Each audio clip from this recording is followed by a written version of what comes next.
ஜுவாலஜியோட Tamil discussion பார்க்கலாம். சரியா? First question என்ன அப்படின்னா, கொடுத்துருக்க ஓகேவா, இங்கே கொடுத்துருக்க என்னதை கொடுத்துருக்காங்க, உயிர் வினைகளனோட ஒரு படத்தை கொடுத்துருக்காங்க. அதில் நுரை உடைப்பானாக எது வந்துட்டு இதில் வந்துட்டு இருக்குது அப்படின்றத கேட்டிருக்காங்க. சரியா? இது வந்துட்டு ஒரு உயிரி வினைகளன். இதில் வந்துட்டு மேலே பிங்கிறது என்னது, மோட்டார். அந்த உள்ளார இருக்க பிளேடு வந்து ரொட்டேட் ஆகிறதுக்கான மோட்டார். சி வந்துட்டு நுரை உடைப்பான்.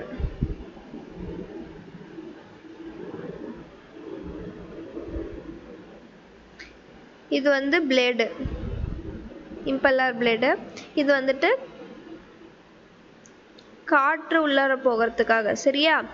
ஏன் வந்து சி வந்து நுரை உடைப்பான்னு நம்ம சொல்லியிருக்கோம் அப்படின்னா, இங்கே இப்போ நம்ம ஒரு கிளாஸில் ஃபுல்லாக தண்ணி ஊற்றிட்டு அதில் நம்ம சோப் பவுடர் ஆட் பண்ணும்போது என்னாகும், அந்த தண்ணி எங்கே முடியுதோ அதுக்கு மேலே தான் என்னாகும், நுரை வந்து ஃபார்ம் ஆகும். இதில் பாருங்கள், இந்த கோட்டு வரைக்குமே என்ன இருக்குது, அந்த ப்ராசஸ்க்கு தேவையான மீடியம் இருக்குது. சரியா?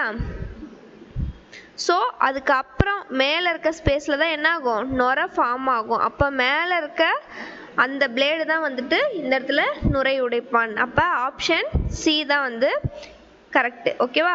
Third option. அடுத்து, பின்வரும் வேதி வினையை பொதுவாக வினையூக்கம் செய்யும் நொதியினுடைய வகுப்பின் பெயர். இந்த இடத்துல வந்து ஒரு வேதி வினை கொடுத்துருக்காங்க, அதில் ஒரு ப்ராசஸ் நடந்திருக்கு. ஓகேவா? அதில் என்ன என்சைம்னால வந்துட்டு அது என்ன ப்ராசஸ் நடந்திருக்கு, அதோட என்சைமோட நொதியோட பேர் என்னன்னு கேட்டிருக்காங்க. ஓகேவா? ஜிங்கிறது வந்து என்னது, ஒரு ஹைட்ரஜன் இல்லாத ஒரு எக்ஸ்ட்ராவாக ஒரு தொகுதி. எஸ்ங்கிறது வந்து ஒரு வினைப்பொருள், எஸ் டேஷுங்கிறது இன்னொரு வினைப்பொருள். இங்கே இந்த ப்ராசஸில் என்ன நடந்திருக்கு அப்படின்னா, இந்த ஜிங்கிற ஒரு தொகுதி வந்துட்டு எஸ்ங்கிற வினைப்பொருளில் ஃபஸ்ட்டு வந்து இருந்திருக்கு. ஆனால் இந்த ப்ராசஸ் முடியும் போது என்ன இருக்குது, இது எஸ்ல இருந்த பொருள் தொகுதி வந்துட்டு என்ன இருக்குது, எஸ் டேஷ்க்கு மாறி இருக்கு. ஓகேவா? அந்த இடத்துல என்ன இருக்கு, டிரான்ஸ்ஃபர் ஆகியிருக்கு. ஓகேவா?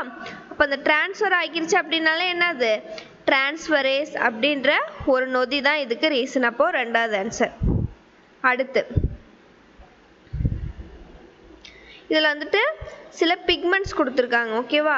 அந்த கலர்ஸ் கொடுத்துருக்காங்க, அதோட நேம்ஸ் கொடுத்துருக்காங்க, அதோட என்னென்ன நிறத்தில் வந்து அது இருக்கும் அப்படின்றத கேட்டிருக்காங்க. சரியா? குளோரோஃபில் ஏ அப்படிங்கிறது, இது எல்லாமே குளோரோஃபில் அப்படின்னாலே பச்சை நிறமுடையது. ஓகேவா? அதில் குளோரோஃபில் ஏங்கிறது என்ன அப்படின்னா நீலம் பச்சை. சரியா? குளோரோஃபில் பிங்கிறது ஒரு பச்சை தான், மஞ்சள் பச்சை. ஜாந்தோஃபில் அப்படிங்கிறது மஞ்சள். கெரோட்டினாய்ட்ஸுங்கிறது மஞ்சள் மற்றும் மஞ்சள் ஆரஞ்சு கலருடையது. சரியா? அப்போ ஆப்ஷன் 2. அடுத்து,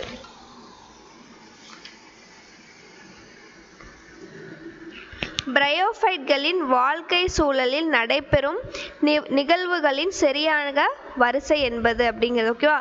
பிரையோஃபைட்ஸோட வாழ்க்கை சூழல் கொடுத்துருக்காங்க, அதில் இங்கே மாற்றி கொடுத்துருக்காங்க.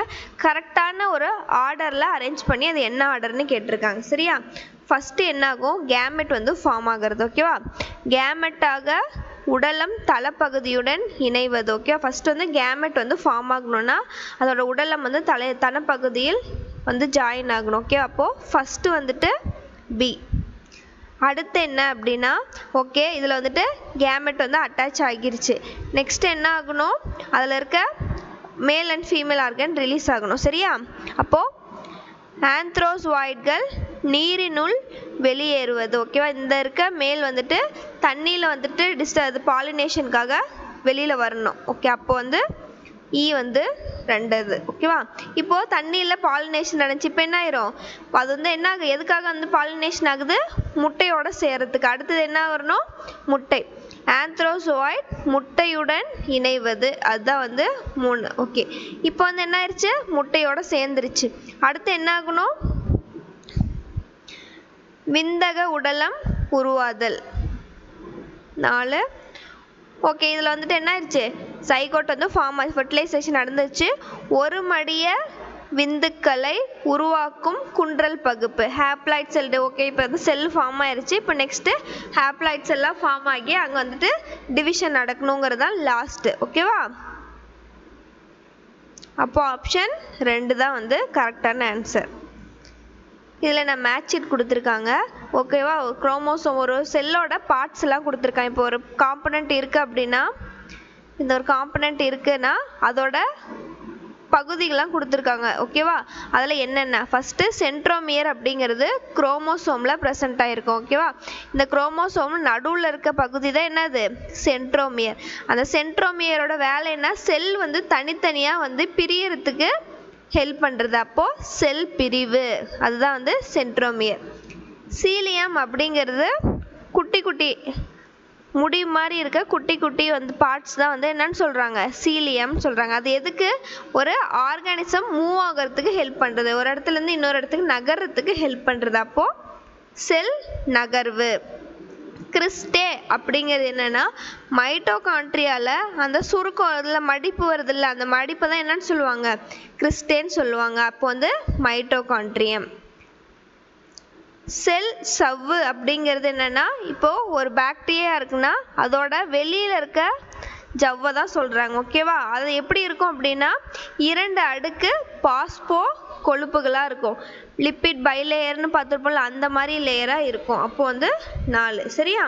இப்போ என்ன ஆன்சர் வரும், 4வது ஆப்ஷன் தான் வரும். அடுத்து இப்போது மனித கருவுறுதலில் அந்தந்த மாதத்துக்கு என்னென்ன வளர்ச்சி அடைக்குது, அது கரெக்டாக இல்லை தப்பான்றதை கேட்டிருக்காங்க. ஃபர்ஸ்டில் என்ன சொல்லியிருக்காங்கன்னா, மனித கருவுறுதலின் முக்கியமான உறுப்புகள் 12ஆம் வார இறுதியில் உருவாகிறது. ஓகேவா? இப்போ ஒரு குழந்தை வளருது அப்படின்னா 12வது வாரம் என்ன ஆகிறது, அதில் முக்கியமான எல்லா பகுதிகளும் வந்து வளர்ந்துருது அப்படின்னு சொல்கிறாங்க. அப்போது கரெக்டு. அதே என்ன சொல்லியிருக்காங்க, மனித கருவுறுதலில் முக்கியமான உறுப்புகள் 8ஆம் வார இறுதியில் 2 மாதத்துலேயே நடந்துருதுன்னு சொல்கிறாங்க. இது வந்து தப்பு. 3 மாதத்து முடியும் போது தான் என்ன ஆகுது, எல்லா உறுப்புகளும் முக்கியமான உறுப்புகளும் ஃபார்ம் ஆகுது. சரியா? அடுத்து இது தப்பு. மனித கருவுறுதலில் இதயம் கருவளர்ச்சியின் 1வது மாதத்திற்கு பின் உருவாகிறது. ஓகேவா?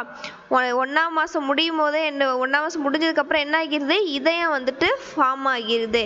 ஏன் வந்து இதயம் ஃபஸ்ட்டு ஃபார்ம் ஆகுது அப்படின்னா, அந்த குழந்தையோட வளர்ச்சி, அந்த குழந்தை நல்லா உயிரோடு தான் இருக்கான்றது வயிற்றில் வந்து அந்த குழந்தையோட இதய துடிப்பு வச்சு தான் வந்து பார்ப்பாங்க. அதனால் ஃபஸ்ட்டே வந்து டெவலப் ஆகிறது என்னென்னா இதயம். அப்போது சியும் கரெக்டு. அடுத்து மனித கருவுறுதலில் கால் மற்றும் விரல்கள் 2வது மாத முடிவில் உருவாகிறது அப்படின்னு சொல்லியிருக்காங்க. ஓகே, 2 மாதம் முடியும் போது என்ன ஆகிறது, அந்த கை கால் விரல்கள்லாம் வந்து நல்லா வந்து வளர்ந்துருது. அடுத்து மனித கருவுறுதலில் தலைமுடியானது 5வது மாதத்தில் தோன்றுகிறது. ஃபஸ்ட்டு அதோட உறுப்பு இது எல்லாமே ஃபார்ம் ஆனதுக்கப்புறம் 5வது மாதம் போது என்ன ஆகுது, தலைமுடி எல்லாமே வந்து வளர ஆரம்பிச்சிடும். இதுவும் கரெக்டான ஸ்டேட்மெண்ட். ஓகேவா? அப்போ என்ன ஆன்சர் கரெக்டு, பி மட்டும் தப்பு, மீதி இருக்க 4ம் கரெக்டு. ஓகேவா? அடுத்து கீழ்கண்ட ஒவ்வொரு பண்பும் விட்டேக்கர் என்பவரால் முன்மொழியப்பட்ட ஒரு பெரும் பிரிவினை குறிக்கிறது. விட்டேக்கரோட கிளாசிஃபிகேஷனை கொடுத்துருக்காங்க. ஓகேவா? அதில் அதை இந்த கிளாசிஃபிகேஷன் பண்ணியிருப்பார்ல, அதோட பிரிச்சிருப்பார்ல, அதை எப்படி அந்த ஆர்கானிசம் எப்படி அது உடல் அமைப்பு எப்படி இருக்கும் அதை வச்சு எப்படி பிரிச்சிருப்பாருன்றதை கண்டுபிடிக்க சொல்லியிருக்காங்க, அரேஞ்ச் பண்ண சொல்லியிருக்காங்க. ஃபஸ்ட்டு என்னது, ப்ரோகேரியாட்ஸ், அந்த பாக்டீரியா. அவரோட கிளாசிஃபிகேஷனில் மொனிரா, புரோட்டிஸ்டா, ஃபங்கை, பிளான்ட்ஸு, தாவரங்கள், அப்புறம் விலங்குகள், அந்த மாதிரி தான் வந்து ஃபஸ்ட்டு மொனிரா அப்படின்னா அதில் என்ன இருக்கும், செல்ஸ்லாம் எதுவுமே வெறும் வந்து இந்த பாலிசாக்கரைட் அந்த சுகர்லாம் சேர்ந்து தான் வந்து என்ன ஆகியிருக்கும், செல்ஸ் வந்து ஃபார்ம் ஆகிருக்கும். அப்புறம் வந்துட்டு என்ன ஆகிருக்கும், ஒரு செல்லு இன்னொரு செல்லு சேர்ந்து ஒரு பெரிய ஆர்கானிசம். அப்புறமேட்டு என்ன ஆகிரும், அந்த செல்ஸ் எல்லாம் சேர்ந்து ஒரு டிஷ்யூவாக செல்வாலா அந்த மாதிரி ஃபார்ம் ஆகியிருக்கும். அதுக்கப்புறம் அதுவே ஃபுட்டை தயாரிச்சுக்கிற மாதிரி ஆட்டோட்ரோப்ஸ் ஹெட்ரோட்ரோப்ஸ், அதை வச்சு இதை அரேஞ்ச் பண்ணலாம். ஃபஸ்ட்டு பாலிசாக்கரைடானால ஒரு செல்கள் தான் வந்து இருக்கும். ஒரு பாக்டீரியான்னு எடுத்துக்கிட்டோம்னா அதில் மேலே எல்லாமே என்ன இருக்கும், ஒரு செல் ஃபுல்லான செல்லாக ஃபார்ம் ஆகி வெறும் வந்து இந்த சுகர் வந்து ஒன்னோட ஒன்று காம்ப்ளெக்ஸாக சேர்ந்து தான் வந்து ஃபார்ம் ஆகியிருக்கும். அப்போது பாலிசாக்கரைட் மற்றும் அமினோ அமிலங்களால் உருவாக்கப்பட்ட தொல்லுட்கரு உயிரினங்கள். இதுதான் வந்து ஃபர்ஸ்ட். அடுத்து வந்து புரோட்டிஸ்டா. புரோட்டிஸ்டானா வந்து இதையோட கொஞ்சம் வளர்ந்துருக்கும், செல்ஸ் வந்து ஃபார்ம் ஆயிருக்கும். ஓகே, ஃபர்ஸ்ட் செல்லு தானே, அப்போ செல்ஸ் வந்து ஃபார்ம் ஆயிருக்கும். செல்லாலான உடலமைப்புடைய மெய்யுட்கரு உயிரினங்கள், இது வந்து ரெண்டாவது. ஓகே, அதுதான் வந்து புரோட்டிஸ்டா. அடுத்து என்ன ஆகிறோம், இப்போ செல் ஃபர்ஸ்ட் செல் ஃபார்ம் ஆயிடுச்சு, இப்போ செல்லும் சேர்ந்து வந்து ஃபார்ம் ஆகியிருக்கிறோம். ஓகேவா, அது என்ன அப்படின்னா கைட்டினால் ஆக்கப்பட்ட செல் சுவர் கொண்ட பல செல்களான சார்பூட்ட முறைய உயிரினங்கள். ஓகேவா, அதனால வந்து தனியாக வந்து சாப்பாடு செஞ்சுக்க முடியாது, ஆனால் அதுக்குன்னு ஒரு செல் வால், நிறைய செல் சேர்ந்து ஒரு அவுட்டராக வந்துட்டு ஒரு செல் வால் ஃபார்ம் ஆகியிருக்கும். அது வந்து என்னது, ஃபங்கை குரூப். அப்போது மூணாவது ஃபங்கை. அடுத்து வந்து தாவரங்கள். தாவரங்கள் அப்படின்னா என்னது, அதுவே ஆட்டோட்ரோப்ஸ்ன்னு சொல்லுவோம். ஓகேவா, டிஷ்யூ உறுப்பு மண்டலங்களான உடலமைப்புடைய தற்சார்பூட்ட மெய்யுட்கரு உயிரினங்கள். ஓகேவா, தற்சார்புனா ஆட்டோட்ரோப்ஸ், அதுவே வந்து என்ன யாரையுமே சார்ந்து இல்லாமல் தற்சார்பு விலங்குகளாக உயிரினங்களாக இருந்திருக்கும். சரியா, அப்போ இது வந்து அடுத்து நாலாவது. அதுக்கப்புறம் என்ன, விலங்குகள். அது வந்து தற்சார்பு விட்டுறதா இருக்குது. அது என்னது, டிஷ்யூ உறுப்பு மண்டலம் எல்லாம் ஃபார்ம் ஆகியிருக்கும்.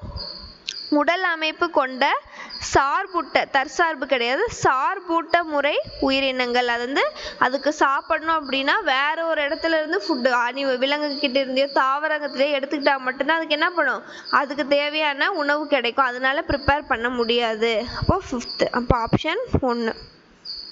அடுத்து 5 கூற்று கொடுத்துருக்காங்க, சரியானது எதுன்னு கேட்டிருக்காங்க. கணினி டோபோகிராஃபி மற்றும் காந்த ஒத்திர்வு படம் உள்ளுறுப்புகளில் உள்ள புற்றுநோயை கண்டறிய பயன்படுகிறது. ஓகே, சிடி ஸ்கேனும் எம்ஆர்ஐயும் பண்ணோம் அப்படின்னா அது நம்மளோட செல்லுக்குள்ள உடம்புக்குள்ளார உறுப்புகளில் ஏதாச்சும் புற்றுநோய் இருக்குது, அந்த கட்டிகள் இருக்குது அப்படின்னா கண்டுபிடிக்க யூஸ் பண்ணலாம். சரியா, கீமோதெரபெட்டிக்ஸ் மருந்துகள் புற்றுநோய் அல்லாத கட்டிகளை கொல்ல உதவுகிறது. ஓகேவா, அதாவது புற்றுநோய் அல்லாத கட்டிகள்லாம் வந்து அது கொல்லாது. ஸோ வந்து இந்த ஸ்டேட்மெண்ட் தப்பு. அடுத்தது, ஆல்ஃபா இன்டர்ஃபெரான் புற்றுநோயாளிகளின் நோய் தடை காப்பை செயலேற்றம் செய்யவும் கட்டிகளை அழிக்கவும் உதவுகிறது. இன்டர்ஃபெரானோட வேலை என்னன்னா, இப்போ வந்து இந்த ஒரு செல் ஏங்கிற செல் வந்து டேமேஜ் ஆகிட்டு இருக்கு. ஓகேவா, அப்போ என்ன ஆகணும், பக்கத்தால் இருக்க செல்லையாச்சும் காப்பாற்றணும்னு நினைக்கணும்ல. அப்போ என்ன பண்ணும், இந்த செல்லை வந்து யாராச்சும் அட்டாக் பண்ணாங்கன்னா இது ஒரு கெமிக்கல் மூலியமாக என்ன பண்ணிடும், பக்கத்தில் இருக்க செல்லை அலர்ட் பண்ணிடும். இந்த மாதிரி ஒன்று வந்திருக்கு, இந்த மாதிரி டேமேஜ் பண்ணுது, நீ வந்து அலர்ட் ஆயிரு அப்படின்னு சொல்லிட்டு ஒரு இன்ஃபர்மேஷனை கொடுக்கும். அதுதான் இன்டர்ஃபெரானோட வேலை. ஓகேவா, இதில் ஆல்ஃபா இன்டர்ஃபெரான்றது புற்றுநோயிலேருந்து சரியாகிறதுக்கு அதை அழிக்கிறதுக்கும் உதவி பண்ணுதுன்னு சொல்லியிருக்காங்க. இது கரெக்டு. அடுத்து, கீமோதெரபெட்டிக்ஸ் மருந்துகள் உயிரியல் எதிர்வினை மாற்றிகளாக செயல்படுகிறது. அதில் வந்து எதிர்வினை மாற்றியாகலாம், அதனால் மாற முடியாது, எப்படி இருக்கோ அது அப்படியே தான் வந்துட்டு வேலை செய்யும். ஸோ இதுவும் தப்பு. இரத்த சோகை நோயின் போது இரத்த அணுக்கள் குறைவாக காணப்படுகின்றன. வந்து இந்த இரத்த அணுக்கள் மட்டும் இல்லை, மீதி நிறையாவுமே வந்து கம்மியாகும். இந்த இரத்த அணுக்கள் மட்டும் கிடையாது. ஸோ இதுவும் தப்பு. ஏவும் சியும் மட்டும்தான் கரெக்டு. அப்போ மூணாவது ஆப்ஷன். அடுத்து, கீழ்கண்ட மரபணு மாற்றம் செய்யப்பட்டுள்ள உயிரினங்களில் எது மனித இன்சுலின் தயாரிக்க எலி லில்லி நிறுவனத்தால் பயன்படுத்தப்பட்டது அப்படிங்க. ஓகேவா, ஃபஸ்ட்டு எலி லில்லி அப்படிங்கிற கம்பெனியில் தான் என்ன பண்ணாங்க, ஃபஸ்ட்டு ஹியூமனோட இன்சுலின் கண்டுபிடிச்சாங்க. அதில் எதில் பண்ணாங்க, பாக்டீரியா, ஈஸ்ட் அந்த மாதிரி நிறையா பார்த்துருப்போம். எதில் பண்ணாங்க அப்படின்னா ஈகோலை அப்படிங்கிற பாக்டீரியாவில் தான் பண்ணாங்க. அப்போது பாக்டீரியம். அடுத்து, பாலிஜெனிக் பண்பில் எந்த வகையான மரபு கடத்தல் செயல்படுகின்றன அப்படின்னு கேட்டிருக்காங்க. ஓகேவா, செயல்படுகின்றன. பாலிஜெனிக் அப்படின்னா ஒன்றுக்கும் மேற்பட்ட நிறையா வந்து கம்பேர் பண்ணி நம்ம வரிசைப்படுத்துறது. ஓகேவா? இப்போ மெண்டலியன் அப்படின்னு எடுத்துக்கிட்டா அவர் வந்து ஒரு டாமினன்ட் ஒரு ரிசசிவ் வச்சோ இல்லை வந்து 2 டாமினன்ட் 2 ரிசசிவ் வச்சோ நம்மளால எண்ணக்கூடிய வகையில் இருக்க இதை மட்டும்தான் என்ன பண்ணார், அவர் கிராஸ் பண்ணிட்டு அது எப்படி வரும் அப்படின்றத கண்டுபிடிச்சார். ஆனால் இங்கே பாலிஜெனிக் அப்படின்னா ஒன்றுக்கும் மேற்பட்டது. ஓகேவா? அப்போது அது வந்து எதோட இதில் இருக்க கொடுத்துருக்கிறதுல எதுக்கு அது கரெக்டாக இருக்குன்னு சொல்கிறாங்க. ஓகேவா? மெண்டலியன் அல்லாத மரபு கடத்தல் முறை. உடல் குரோமோசோம் ஓங்கு பண்பு கடத்தல் முறை. எக்ஸ் இணைப்பு வழி ஒடுக்கு பண்பு கடத்தல் முறை. மெண்டலியன் மரபு கடத்தல் முறை. ஓகேவா? இதில் இங்கே பாருங்கள், உடல குரோமோசோமின் ஓங்கு பண்பு அப்படின்னா டாமினன்ட் ஜீன். ஓகேவா? டாமினன்ட் ஜீனுங்கிறது வந்து மெண்டலியன் படி தான் வரும். அதில் ஒன்று டாமினன்ட் இன்னொரு ரிசசிவ்னா அதை பொறுத்து வரும். எக்ஸ் இணைப்பு வழி ஓங்கு அதுவுமே டாமினன்ட் தான் குறிக்குது. மெண்டலியன் மரபும் ஒரு டாமினன்ட் ரிசசிவ் தான் குறிக்குது. ஆனால் பாலிஜெனிக்குங்கிறது நிறையா, ஓகேவா, ஒன்றுக்கும் மேற்பட்டது தான் சொல்கிறாங்க. அப்போது மெண்டலியன் அல்லாத மரபு கடத்தல் முறை தான் வந்து இதுக்கு ஆன்சர். அடுத்து, கீழ்கண்டவைகளில் எவை ஒரு மெய்யுட்கரு செல்லின் படியெடுத்தலின் பின்பு நடைபெறும் நிகழ்வு ஆகும்? ஓகேவா? டிரான்ஸ்கிரிப்ஷன் நடந்ததுக்கப்புறம் போஸ்ட் டிரான்ஸ்கிரிப்ஷன் அப்போது என்னென்னலாம் நடக்கும் அப்படின்றத கேட்டிருக்காங்க. ஓகேவா? ஃபஸ்ட்டு, பிளத்தலுக்கு முன்பாக mRNA சைட்டோபிளாசத்திற்கு கடத்தப்படுதல். ஓகேவா? இல்லைன்னா சொல்லலாம் ப்ரீ mRNA வந்துட்டு நியூக்ளியஸ்லேருந்து சைட்டோபிளாசமுக்கு வெளியே டிரான்ஸ்ஃபர் ஆகிரும்னு சொல்லியிருக்காங்க. அப்படி கிடையாது. அது எப்போ வந்து மெச்சூர் mRNAவோ கன்வெர்ட் ஆகுதோ அப்போ தான் வந்து சைட்டோபிளாஸ்லேருந்து அது வெளியில் வரும். அப்போது ஏ வந்து தப்பு. பி என்ன சொல்லியிருக்காங்க, இன்ட்ரான்கள் நீக்கப்பட்டு எக்ஸான்கள் இணைக்கப்படும், ஸ்ப்ளைசிங். ஓகே, ஃபஸ்ட்டு வந்து அது ப்ரீ mRNAலேருந்து மெச்சூர் ஆர்என்ஏவாக வரணும் அப்படின்னா என்ன ஆகணும், அதில் ஸ்ப்ளைசிங் இன்ட்ரான்ஸ்லாம் போயிட்டு எக்ஸான்ஸ் வந்து ஜாயின் ஆகணும். இது கரெக்டு. அப்புறம் HNRNA அப்படிங்கிறது நம்மளுடைய mRNAவில் அதோட 5' முனையில் மெத்தில் தொகுதி ஆட் ஆகணும் அப்படின்னு சொல்கிறாங்க. கேப்பிங் டெய்லிங்னு பார்த்துருப்போம். அதில் 5' தொகுதியில் என்ன நடக்கணும், மெத்தில் குரூப் ஆட் ஆகணும் அப்படின்னு சொல்லியிருக்காங்க. அதுவும் கரெக்டு. அப்புறம் HNRAவின் 3' என்ன நடக்கணும், அடினைன் ரெசிடியூஸ் வந்துட்டு ஆட் ஆகணும்னு சொல்லியிருக்காங்க டெய்லிங்க்கு. இதுவும் கரெக்டு. இரு நிகரொத்த ஆர்என்ஏக்களிடையே நடைபெறும் கார இணைப்பு. ஓகேவா? இப்போ ஒரு mRNA வருது அப்படின்னா அதுக்கு காம்ப்ளிமெண்ட்ரியாக வந்து ஒரு mRNA வந்து பைண்ட் ஆகணும்னு சொல்லியிருக்காங்க. இது தப்பு. ஏன்னா பைண்ட் ஆகிருச்சுன்னா என்ன, நெக்ஸ்ட்டு டிரான்ஸ்லேஷன் நடக்க முடியாது. ஸோ இது தப்பு. அப்போ BCD தான் ஆன்சர். அப்போ 1 தான் கரெக்டு. அடுத்து, கீழ்கண்ட தாவர வளர்ச்சி ஊக்கிகளில் எது ஊட்டக்கடத்தலை ஊக்குவிப்பதன் மூலம் தாவரங்களில் இலை உதிர்வு மூப்படைதலை தாமதிக்க உதவுகிறது அப்படின்னு கேட்டிருக்காங்க. இப்போ கொடுத்துருக்கிற நிறைய வந்துட்டு பிளான்ட் க்ரோத் ஹார்மோன்ஸ் கொடுத்துருக்காங்க.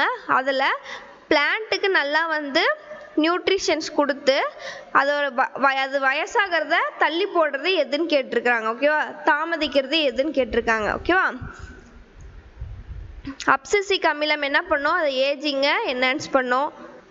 ஜிபர்லின் வந்துட்டு நியூட்ரியன் மொபிலைசேஷன் பண்ணோம். எத்திலினும் அதே தான் பண்ணோம். ஆனால் சைட்டோகைனின் தான் என்ன பண்ணும், நியூட்ரிஷனை வந்துட்டு அதுக்கு தேவையான அளவு கொடுத்து செனசன்ஸ் அப்படிங்கிறது இந்த வயர் மூப்படைதலை வந்து தாமதப்படுத்த ஹெல்ப் பண்ணும். அப்போது சைட்டோகைன். மீதி இருக்க 3மே வந்துட்டு இது வந்து ஒன்று செனசன்ஸ், ஒன்று க்ரோத்து, ஒன்று மட்டும் மொபிலைசேஷன் மட்டும்தான் பண்ணும். ஆனால் வந்துட்டு ஊக்குவிது என்னது, அதுக்கு தேவையான ஃபுட்டையும் கொடுத்து அதோட உதிர்வு மூப்படைதலை தள்ளி போகிறது சைட்டோகைனின் தான் பண்ணும். சரியா? அடுத்து, கீழ்கண்டவற்றுள் எவை எளிதாக்குதலின் உயிரியல் என்பதை பற்றி குறிப்பதாகும் அப்படின்றத கேட்டிருக்காங்க. சரியா? அதனால் ரிடக்ஷனிஸ்ட் பயாலஜி அப்படின்னா என்னன்னு கேட்டிருக்காங்க. அப்படின்னா என்ன அப்படின்னா இப்போது ஒரு ஆர்கானிசம் ஒரு பாக்டீரியா இருக்குன்னா அதை வெளிப்புறமும் பார்த்துட்டு உள்ளார கெமிக்கல்ஸ்லாம் கொடுத்து அது அந்த உள்ளார இருக்க காம்பனன்ட்ஸ்லாம் உடச்சி அந்த ஆர்கானிசம் பற்றி நம்மளுக்கு ஒரு புரிதல் ஏற்படணும் அப்படின்றதுக்காக பண்ணுறது தான் வந்து என்னது ரிடக்ஷனிஸ்ட் பயாலஜி. ஓகேவா? அதுதான் எளிதாக்குதலின் உயிரியல்னு சொல்கிறாங்க. ஓகேவா? இதில் எது கரெக்டுன்றதை கேட்டிருக்காங்க. இப்போ வந்து ஃபர்ஸ்ட் என்ன சொல்லியிருக்காங்க அப்படின்னா வாழும் உயிரினங்களை பற்றி படித்து புரிந்து கொள்வதற்குரிய உடற் செயலிய அணுகுமுறை, அதாவது ஃபிசிக்கல் வெறும் மேலாவ மட்டும். ஓகேவா? இந்த ஆர்கானிசம் எதுவும் டிஸ்டர்ப் எதுவுமே பண்ணாமல் ஓகே இதோட அப்பியரன்ஸ் இப்படி தான் இருக்குது, இப்போ வந்து இந்த ஆர்கானிசம் தான் அப்படின்னு சொல்லி பண்ணுறது கிடையாது. அடுத்தது வாழும் உயிரினங்களை பற்றி படித்து புரிந்து கொள்வதற்குரிய வேதிய அணுகுமுறை. ஓகேவா? என்ன சொல்கிறாங்க ஃபஸ்ட்டு என்ன சொன்னாங்க வெறும் அதுக்குள்ள வெளிப்புற தோற்றத்தை மட்டும் வச்சு அதை படிக்கிறதுன்னு சொல்லியிருக்காங்க. வெளிப்புறத்து தோற்றத்தை மட்டும் வச்சு படித்தா ஒன்றும் பண்ண முடியாது. ஸோ ஃபஸ்ட்டு தப்பு. அடுத்தது என்ன சொல்கிறாங்க வேதியனா சில கெமிக்கல்ஸை கொடுத்து அதை பிரேக் பண்ணி பண்ணுறதுன்னு சொல்லியிருக்காங்க. ஓகேவா? வெறும் கெமிக்கல்ஸை மட்டும் கொடுத்தோம் அப்படின்னா அதோட உண்மையான சூழல் எப்படின்றது நம்மளுக்கு தெரியாது. அப்போது இதுவும் தப்பு.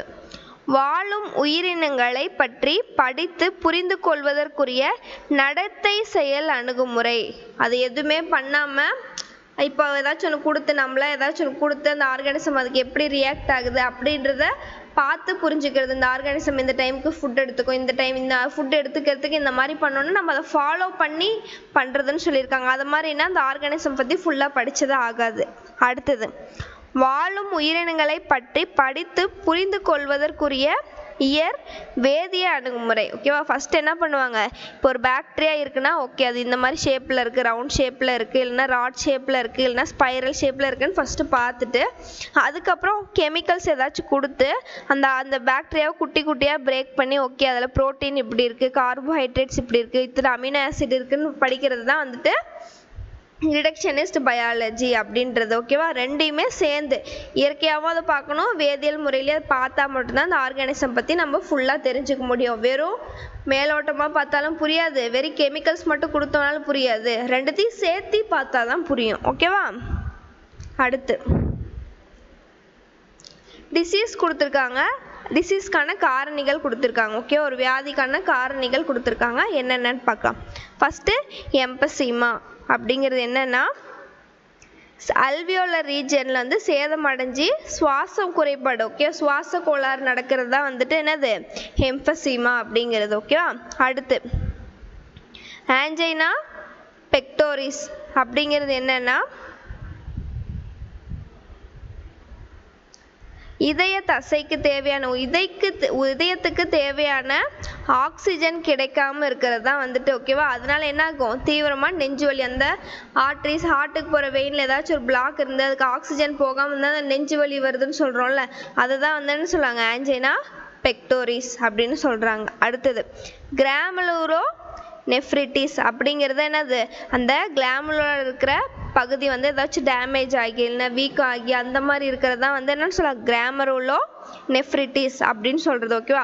சிறுநீரகத்தின் கிளாமருலரில் ஏற்படும் வீக்கம். டெட்டானி அப்படிங்கிறது என்னது உடல் திரவத்தில் குறைந்த கால்சியம் உள்ள காரணத்தினால் தசையில் ஏற்படும் பிடிப்பு. ஓகேவா? தசை கால்லாம் பிடிச்சிக்கிச்சுன்னு சொல்கிறோம்ல, கால்சியம் வந்து கம்மியாகிறதுனால வரதான் என்னது டெட்டானி அப்படின்னு சொல்கிறது. அப்புறம் 3 தான் கரெக்டு. அடுத்து ஒரு மாமரக்கிளையின் மீது தொற்று தாவரங்கள் வளர்வது எந்த வகையான வாழ்க்கையை குறிக்கிறது? ஓகேவா? இப்போ ஒரு மாமரம் இருக்குது அப்படின்னா அதோட கிளையில் வேற ஒரு தாவரம் வந்துட்டு வளருது இல்லை, ஏன்னா அதனால நேராக வந்து மரம் மாதிரி வளர முடியாது, அதுக்கு அதனால ஸ்டெம்மு ஸ்ட்ராங்காக இருக்காது, அதனால அந்த மாமரத்தோட கிளையை பிடிச்சி அது இன்னும் நல்லா வளருதில்ல, அது எந்த வாழ்க்கையை குறிக்கிறது? ஓகேவா? ஃபஸ்ட்டு குறியின் நிலை அப்படின்னா ஒன்றுக்கு மட்டும் சப்போர்ட் பண்ணிட்டு ஏதாச்சும் ஒன்று மட்டும் அதில் நல்லா இருந்துட்டு இன்னொன்று வந்து அஃபெக்ட் ஆகுறது, அதுவும் கிடையாது. இது வந்து இந்த வளர எஃபிஃபைட்ஸ் வந்து இந்த மரத்தை கொல்லுமா? கொல்லாது, அதனால ரெண்டும் தப்பு. கேடு செய்யும் வாழ்வேன்னா இந்த எபிஃபைட்ஸ் வந்து வளர்றனால இந்த மரத்துக்கு ஏதாச்சும் கெட்டதா அந்த மாதிரி எந்த கெமிக்கல்ஸும் அதை ப்ரொடியூஸ் பண்ணாது. ஸோ கேடு செய்யும் வாழ்க்கைகள். உடன் உண்ணும் நிலை அப்படின்னா என்னதுன்னா இந்த எபிஃபைட்ஸ் என்ன பண்ணும், இந்த ஒட்டு தாவரமாக வளர்றதுல இது என்ன பண்ணும், இதுக்கு தேவையான சப்போர்ட்டை அந்த மரத்துக்கிட்டேருந்து எடுத்துக்கும். ஸோ அதனால என்ன ஆகும், இந்த எபிஃபைட்ஸ் நல்லா வளரும். அதே சமயத்தில் இந்த மரத்துக்கு அதனால நல்லதும் கிடையாது கெட்டதும் கிடையாது. ஓகேவா, அதான் உடன் உண்ணும் நிலைன்னு சொல்கிறது. ஓகேவா, அப்போ 4 தான் கரெக்டான answer.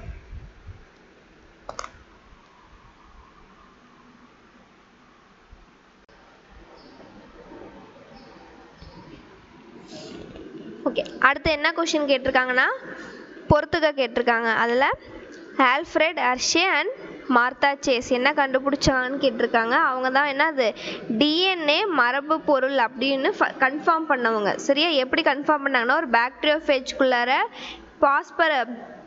Phosphorus குரூப்பையும் sulphur குரூப்பையும் radio active எலமெண்ட்ஸாக கொடுத்து எது வந்துட்டு ஒரு பாக்டீரியோஃபேஜ் வந்து ஒரு பாக்டீரியாவை இன்ஃபெக்ட் பண்ணும்போது எது டிஎன்ஏ வந்து டிரான்ஸ்ஃபர் ஆகுதா இல்லை அதில் இருக்க ப்ரோட்டீன் வந்து டிரான்ஸ்ஃபர் ஆகுதா அப்படின்றத ஃபஸ்ட்டு கண்டுபிடிச்சவங்க யாருன்னா ஹெர்ஷி சேஸ் அண்ட் மார்த்தா சேஸும் ஹெர்ஷியும் தான். ஓகேவா, அப்போது 4th யூக்ரோமேட்டின் அப்படிங்கிறது குரோமோசோமோட அமைப்புலேயே அது டைட்டாக இருக்குது இல்லை லூஸாக இருக்குது அதை வச்சு நேம் பண்ணதான் யூக்ரோமேட்டின் ஹெட்ரோக்ரோமேட்டின். அதில் யூக்ரோமேட்டின் அப்படிங்கிறது தளர்வாக பொதிக்கப்பட்ட மற்றும் வெளிர்மையான சாயமேற்றக்கூடியவை அப்படின்றத சொல்லியிருக்காங்க. சரியா, அடுத்து ஃப்ரைட்ரிக் கிரிஃபித் என்ன பண்ணார் அப்படின்னா ஸ்ட்ரெப்டோகாக்கஸ் நிமோனியாவில் ஒர்க் பண்ணி டிரான்ஸ்ஃபர்மேஷன், ஓகேவா, இந்த டிசீஸ் காஸ் பண்ணுறது எதனால எஸ்லேருந்து ஆருக்கு போகும்போது எஸ்ல இருக்க என்ன காம்பவுண்ட் வந்து ஆரை வந்து எஸ்ஸாக மாற்றுதுன்றதை கண்டுபிடிச்சிருப்பார், டிரான்ஸ்ஃபர்மேஷனை கண்டுபிடிச்சவர். ஓகேவா,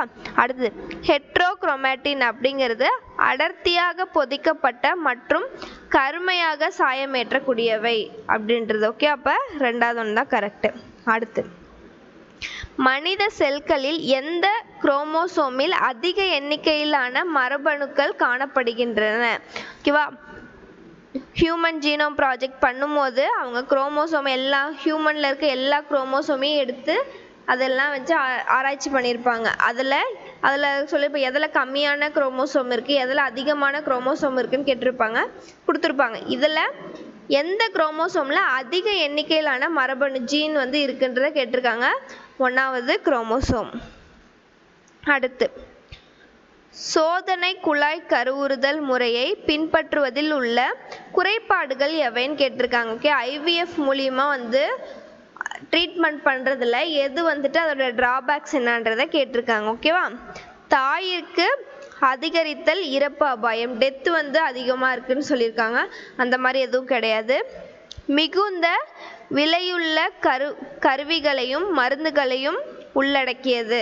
ஆமாம், கரெக்டாக. அதனால தான் வந்துட்டு இந்த மாதிரி ட்ரீட்மெண்ட் எடுக்கிறவங்க நிறைய செலவாச்சுன்னு சொல்லுவாங்களே. அதுக்கு என்ன ரீசன்னா அதுக்கு யூஸ் பண்ணுற இன்ஸ்ட்ருமெண்ட் கருவிகள் வந்துட்டு அதிகமாக இருக்கும். அதுக்கு கொடுக்குற மாத்திரை மருந்து எல்லாமே வந்து விலை அதிகமாக இருக்கனால தான் வந்து அதுக்கு நிறையா வந்து செலவாகுதுன்னு சொல்கிறாங்க. அப்போ 2nd ஒன் கரெக்டு. ஓகேவா, கணவன் மற்றும் மனைவி அவசிய கொடையாளியாக வேண்டிய கட்டாயம். ஓகே, அவங்க வந்து கொடையாளியாக இருக்கணும்லாம் அவசியம் கிடையாது. அவங்களுக்கு வேணும்னா அதுக்கு அவங்க மட்டும் அது இன்வால்வ் ஆனால் அது வந்து அவங்களுக்கு வந்து எல்லாத்துக்கும் டொனேட் பண்ணணும் அந்த மாதிரி எதுவும் கிடையாது. ஸோ இது தப்பு.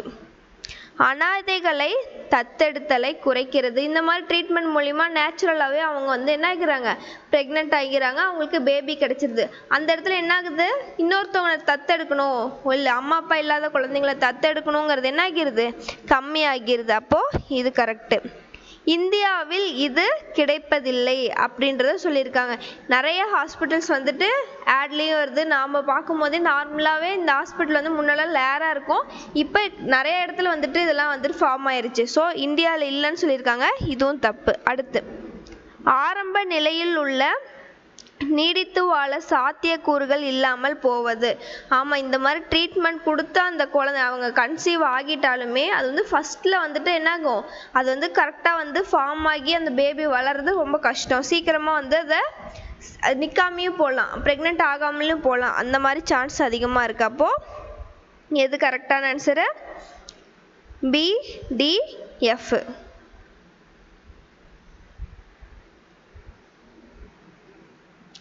அடுத்து இப்போ ஸ்பெர்மோட ஒவ்வொரு பகுதியும் கொடுத்துருக்காங்க. அந்த ஒவ்வொரு பகுதியும் எதுக்கு வந்து உதவியாக இருக்கிறது? ஃபஸ்ட்டு தலையில் தான் என்ன இருக்கும்? அதோட நியூக்ளியஸ் வந்து ப்ரெசன்ட் ஆகிருக்கும். மரபியற் பொருள் வந்து அங்கே தான் வந்து இருக்கும். நடுப்பகுதி அதுக்கு தேவையான எனர்ஜி ஆற்றல், மைட்டோகாண்ட்ரியா இருக்கனால அதுக்கு தேவையான ஆற்றல். ஆக்ரோசோம்ஸ் என்ன பண்ணோம்? நொதி நிறையா வச்சுருக்கோம். அப்போ தான் வந்து ஒரு எக்கில் இருக்க லேயரை வந்துட்டு உடச்சி அந்த ஸ்பெர்ம் வந்து உள்ளார போக ஹெல்ப் பண்ணும். வால் எதுக்கு? அந்த விந்து ஒரு இடத்துலேருந்து இன்னொரு இடத்துக்கு இடம்பெயர்றதுக்கு ஹெல்ப் பண்ணும். ஓகேவா? அப்போது 4. அடுத்து இப்போ ரைபோசோம்னு வந்து 2 சப்யூனிட் பார்த்துருப்போம். அதை கொடுத்துருக்காங்க. யூகேரியாட்களில் ரைபோசோம்கள் 80s ஆகவும் ப்ரோகேரியாட்டில் ரைபோசோம்கள் 70. கரெக்டு. ப்ரோகேரியாட்டில் 70s ரைபோசோம் பார்த்துருப்போம். யூகேரியாட்ஸில் 80s ரைபோசோம் பார்த்துருப்போம். இது கரெக்டு. ஒவ்வொரு ரைபோசோமும் இரு துணை அலகுகளை கொண்டது. ஓகேவா? இப்போ ஒரு ரைபோசோம்னு எடுத்துட்டோம்னா லார்ஜ் சப்யூனிட், ஸ்மால் சப்யூனிட்னு 2 அலகுகள் இருக்கும்னு சொல்கிறாங்க. அப்போ இதுவும் கரெக்டு. அடுத்தது என்னென்னா 80s ரைபோசோம் இரு துணை அலகுகள் என்னென்னா 80s அப்படின்னா 60s + 40s தான் வந்து 80s ரைபோசோம்னு சொல்லுவோம். அதே மாதிரி 70s வந்து என்னன்னு சொல்லுவோம்? 50s மட்டும் 30sன்னு சொல்லுவோம். ஓகேவா? 70 இருந்துச்சுன்னா 50யும் 30ன்னு சொல்லுவோம். அப்போது இதுவும் கரெக்டு. ஓகேவா? அதுவே 80s நெக்ஸ்ட் என்ன 80sங்கிறது என்னென்னா 60யும் 20ன்னு சொல்லியிருக்காங்க. இது தப்பு. 70sன்றது என்னது? 50 and 20ன்னு கொடுத்துருக்காங்க. இதுவும் தப்பு. நெக்ஸ்ட்டு 80sங்கிறது என்னன்னு சொல்லியிருக்காங்க? 60 and 30ன்னு சொல்லியிருக்காங்க. 60 and 40 தான் கரெக்டு. 60 30னாலும் தப்பு தான், 20னாலும் தப்பு தான். நெக்ஸ்ட்டு 70க்கு கரெக்டு கொடுத்துருக்காங்க, 80க்கு தப்பாக கொடுத்துருக்காங்க. இப்போ இந்த ஸ்டேட்மெண்ட்டு தப்பு. அப்போ ABC தான் வந்து கரெக்டான ஆன்சர். 4. அடுத்து கீழ்கண்டவற்றுள் எவை காய்ச்சி வடிகட்டப்படாத ஈஸ்ட் மூலம் உற்பத்தி செய்யப்படும் ஆல்கஹால் பானம்னு கேட்டிருக்காங்க. ஓகேவா? இப்போது ஒரு சுகர் கேன்லேருந்து ஆல்கஹால் வந்து ஃபெர்மெண்ட் பண்ணி ஆல்கஹால் எடுக்கிறாங்கன்னா அதில் தண்ணியும் இருக்கும், வாட்டரும் இருக்கும், ஆல்கஹாலும் இருக்கும். அதனால் வந்துட்டு ஃபுல்லாக ஆல்கஹால்னு சொல்ல முடியாது. திருப்பி வந்து என்னது டிஸ்டிலேஷன் ஒன்று பண்ணுவாங்க. அது மூலிமா என்னது வெறும் ஆல்கஹால் மட்டும் வந்து நம்மளால் பிரிக்க முடியும். ஆனால் கொடுத்துருக்கிறதுல எது மட்டுமே என்னது இந்த மாதிரி டிஸ்டிலேஷன் பண்ணாமல், ஓகேவா, காய்ச்சி வடிகட்டப்படாமல் இருக்கிற ஒரு பானம்னு கேட்டிருக்காங்க பீர். மீதி எல்லாமே அது ப்ரொடியூஸ் ஆனதுக்கப்புறம் அதை காய்ச்சி வடிகட்டி வெறும் ஆல்கஹாலை மட்டும் எடுப்பாங்க. ஆனால் பீருக்கு அது பண்ண மாட்டாங்க. சரியா? அடுத்து இந்தியாவின் சூழலியல் தந்தை என அழைக்கப்படுபவர் யார் அப்படின்னு கேட்டிருக்காங்க. ஓகேவா? ராம்தியோ மிஸ்ரா. அடுத்து தானிய விதைகளில் கருவூன் திசுவின் வெளிப்புற அடுக்கானது கருவினை ஒரு புரதம் செறிந்த அடுக்கின் மூலம் பிரிக்கிறது. அந்த அடுக்கு எவ்வாறு அழைக்கப்படும்? ஓகேவா? சீட்கோட்டு, சூளுரை, முளைக்குருத்து உரை இதெல்லாமே என்னது? முளை வேர் உயிர்னா என்னது? அது வேர் வளர்றதுக்கு உதவி பண்ணுறது. ஓகேவா? சூளுரை அப்படிங்கிறது ஒரு சீடை கவர் பண்ணுற கோட், சீட் கோட், இன்டெகுமெண்ட்ஸ்ன்னு சொல்கிறது. ஓகேவா? முளைக்கருத்து உருத்து அப்படின்னா அது முளைச்சி கொழுந்து விடுதில்ல, அதுக்கு வந்து ஹெல்ப் பண்ணுறது. ஓகேவா? அலிரோன் அடுக்கு தான் என்னது? அந்த கருவனோட புரோட்டீனோட கவரால் மேடாக இருக்கிறது அலிரோன் அடுக்கு. அடுத்து பின்வருவனவற்றில் எந்த கூற்று ஆண் தவளையின் கலவை திட்டு அமைந்துள்ள இடம் பற்றி சரியானதுன்னு கேட்டிருக்காங்க. கலவை திட்டு அப்புறம் வாய்க்குழி தான் வந்து ஒரு ஆணை வந்துட்டு மிகைப்படுத்துறது. அதில் அந்த கலவை திட்டு எந்த இடத்துல வந்துட்டு லொக்கேட் ஆகிருக்குன்னு கேட்டிருக்காங்க. பின்னங்கால்னு கொடுத்துருக்காங்க. ஓகேவா? ஃபஸ்ட் ஆப்ஷன் பின்னங்கால், அதோட முன்னங்காலில் தான் அது இருக்கும். ஃபஸ்ட் ஆப்ஷன் தப்பு. செகண்ட் ஆப்ஷன் என்ன சொல்லியிருக்காங்க? முன்னங்கால்களின் 2வது விரல்னு சொல்லியிருக்காங்க. 2வது விரல்லையும் வந்து அந்த கலவை திட்டு இருக்குது, அது தப்பு. முன்னங்கால்களின் 1வது விரல், இதுதான் வந்து கரெக்டு. அடுத்து ஒரு தொல்லுட்கரு செல்லின் எந்த ஒரு சிறப்பான சவ்வாலான அமைப்பானது செல் சுவர் உருவாக்கம், டிஎன்ஏ இரட்டிப்பாதல் மற்றும் சுவாசத்தில் ஆகியவற்றில் உதவுகிறது அப்படின்றது கேட்டிருக்காங்க. ஒரு ப்ரோகேரியாட்டில் எந்த ஒரு பார்ட் வந்துட்டு அதோட இரட்டித்தல், சுவாசித்தல் இது எல்லாத்துக்கும் பயன்படுதுன்னு கேட்டிருக்காங்க. ஓகேவா? குரோமட்டோஃபோர்ஸுங்கிறது வந்துட்டு அந்த கலர்ஸ்க்காக வந்து ப்ரெசென்ட் ஆகிருக்கிறது, அதுவும் கிறிஸ்டே அப்படிங்கிறது என்னது, அந்த மைட்டோகாண்ட்ரியால அடுக்கு. ப்ரோகேரியட்ஸில் அந்த கிறிஸ்டே மைட்டோகாண்ட்ரியாவை ப்ரெசென்ட் ஆகிருக்காது, அதனால கிறிஸ்டேவும் வராது. ஓகேவா? எண்டோபிளாஸ்மிக் வலையமைப்புன்னு சொல்லியிருக்காங்க, அதுவுமே வந்துட்டு ப்ரோகேரியாட்ஸில் ப்ரெசென்ட் ஆகிருக்கு. அப்போது மீசோசோம் தான் என்னது, ப்ரோகேரியாட்ஸில் சுவாசித்தல், டிஎன்ஏ இரட்டித்தல் இது எல்லாத்துக்குமே பயன்படக்கூடாப்பா. 4 தான் கரெக்டு. அடுத்து 2 கூட்டு கொடுத்துருக்காங்க, இதில் எது கரெக்டுன்னு கேட்டிருக்காங்க. இதில் ஃபஸ்ட்டு கூட்டில் என்ன கொடுத்துருக்காங்க, கடத்து ஆர்என்ஏஸ் மற்றும் ரைபோசோமல் ஆர்என்ஏ இது என்ன பண்ணும், எம்ஆர்என்ஏவோட இடை செயல் புரிவதில்லைன்னு கொடுத்துருக்காங்க.